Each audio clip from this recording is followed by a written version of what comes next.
Hi guys, this week's build is one that I get asked all the time to make. Okay fine, I'll do it, you charmed me. This is the Westcliff Works elf body, and it's been revised a few times to adjust imperfections, and this is its current form. As usual with Westcliff Works, the print is jam-packed with details, including most of the cab. The gap is only there as the chassis sticks out. And whilst we're talking about the chassis, this is it, the N-Gauge Graham Farish 0308 diesel. Obviously the wheel configuration is all wrong, but we'll see to that. To remove the body, it's a nice simple 4 screws, and the body will just slide off, showing how fairly large the chassis actually is.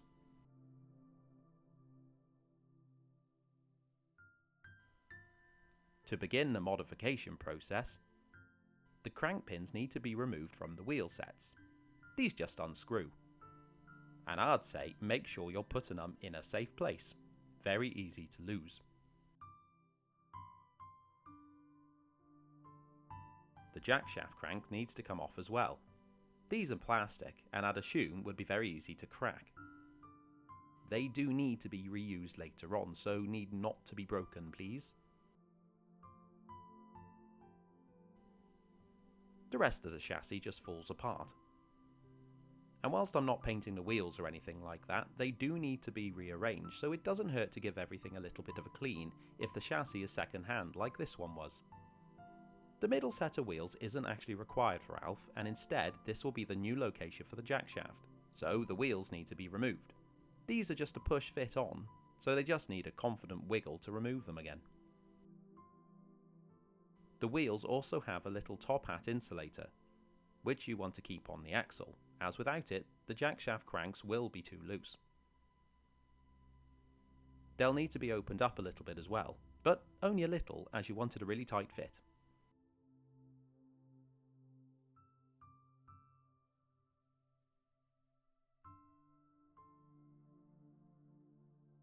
The next job will be to trim down the coupling rods.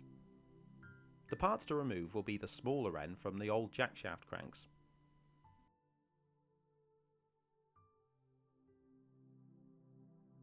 These can get snipped off with cutters and tidied up with a file.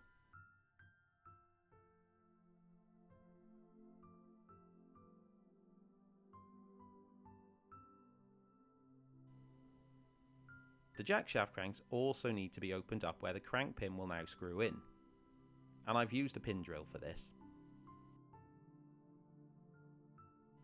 Well, that's the modifying done, so now to prep the parts for painting.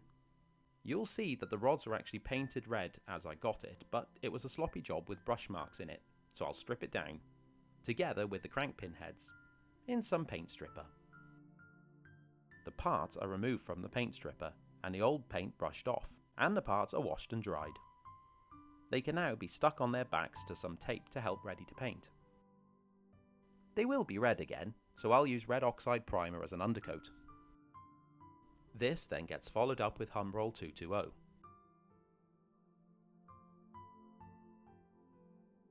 After leaving them to harden off, the wheel sets can be reassembled in its new format. If, like me, you're lucky enough to have not lost any pins, this will be a pleasant and confidence boosting exercise. If you haven't, well, family shame it is for you, my friend. With the chassis back together, I'll quickly test fit the body to make sure there's no rubbing in its new configuration. There isn't. Good. Onto the body. Not much to actually do to this, as the new generation of Alf's body is really tidy. So all I need to do is cut the remains off the printing supports. You'll need to leave a little bit of this on for the handles on the side of the hood, so don't cut them off completely. The other amendment here will be a quick file of the underside, as the print was a little bit wobbly here. Possibly just one off though.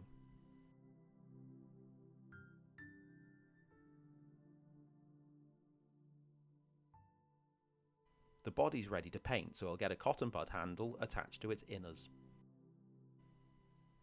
The body then gets a nice couple of coats of grey car primer.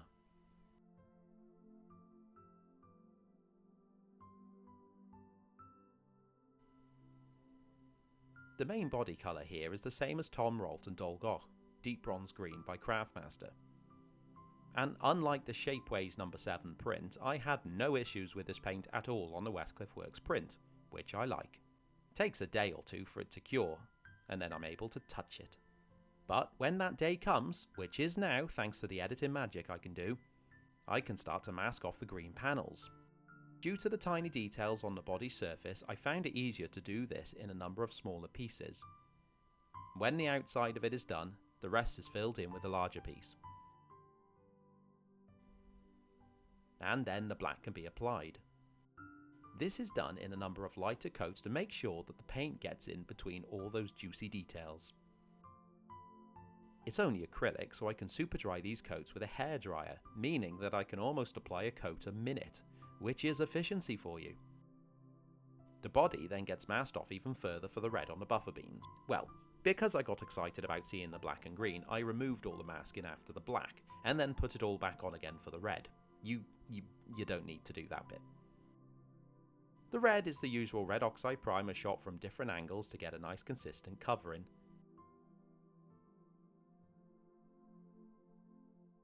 And then the same again for the top coat. This is again 220 to match, well, any red on stock that I've built for the Nanguernal project. Consistent.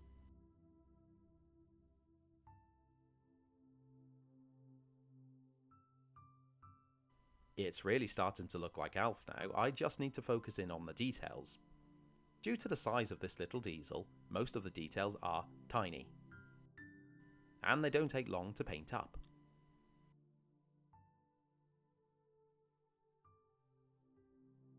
The buffers themselves are done in a couple of coats, as I always find the black doesn't completely cover red here. It's a bit fiddly as well, as I need to cover the rear of the buffer heads without ruining the red on the buffer beams behind it.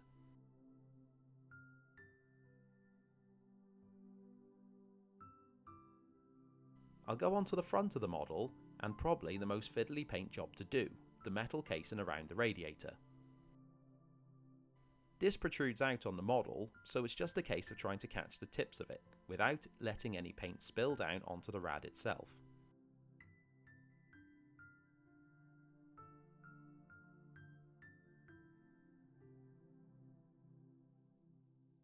The headlamp is painted in a bright silver.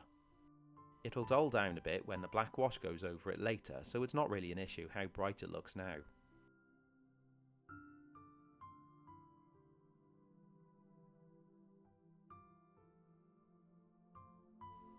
Whilst the silver's out, I'll also paint my favourite detail that Westcliff have added to this model, the Transformers emblem on the buffer beam. I'll paint it all in silver, and the black wash will settle in the details later to show it up. That's my plan here. Turning it around, and the cab needs painting next. There's not actually a huge amount to do, I'll just add red to the levers to give it something.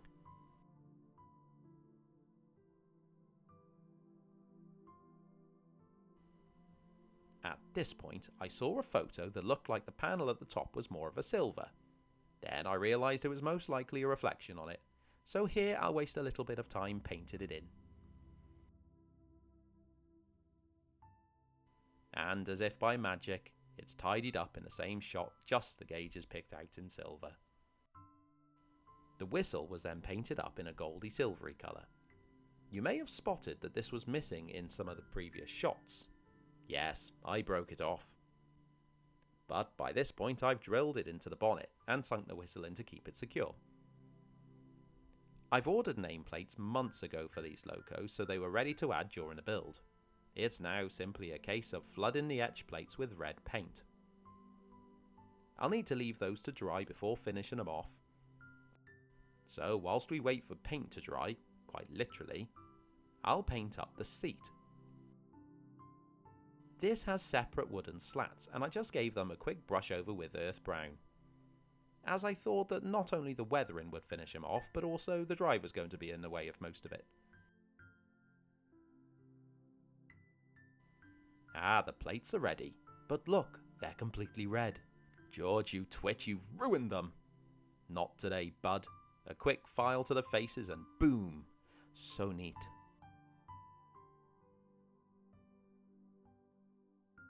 these are snipped off and attached to the body. I've opted for a couple of drops of super gel for this one as it's quite large.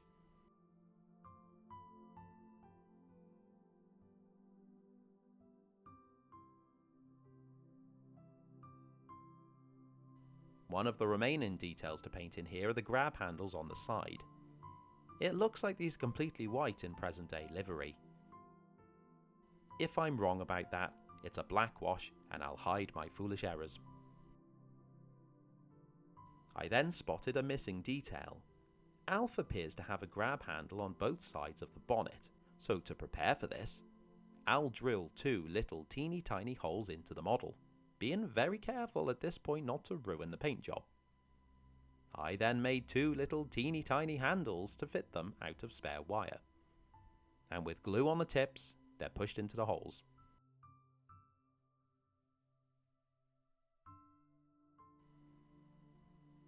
And to bring it up to speed, it's painted white to match the first one.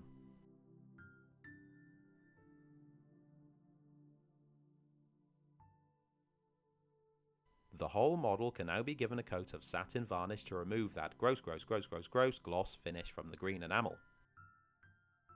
Bye bye shine, hello grubby finish for black wash to key onto.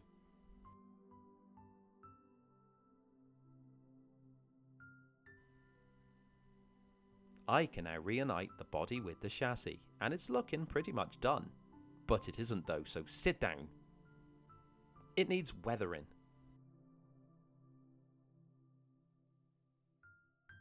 And poster paint wash is ideal for locos like this, as it'll leave a really nice soft, almost dull finish, with the black pooling around the corners and details.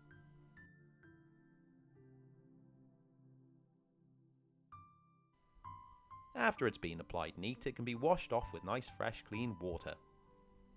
I work from the top of the model down to the bottom, because of our good old friend gravitational pull.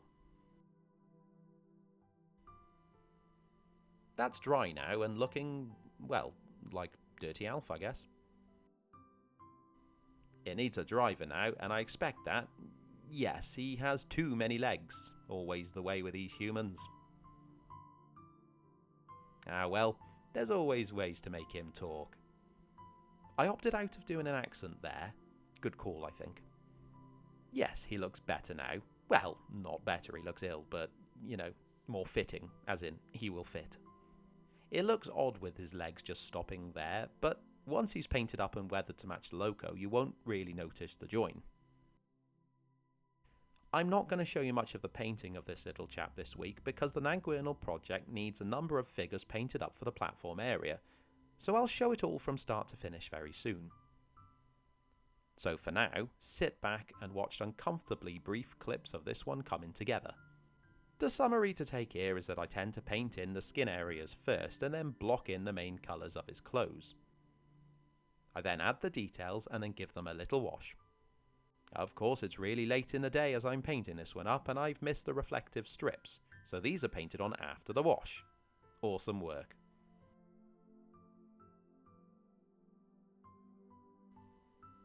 Driver can now sit down and relax. Really makes you realise how small Alf is as an engine with a scale man sitting on it.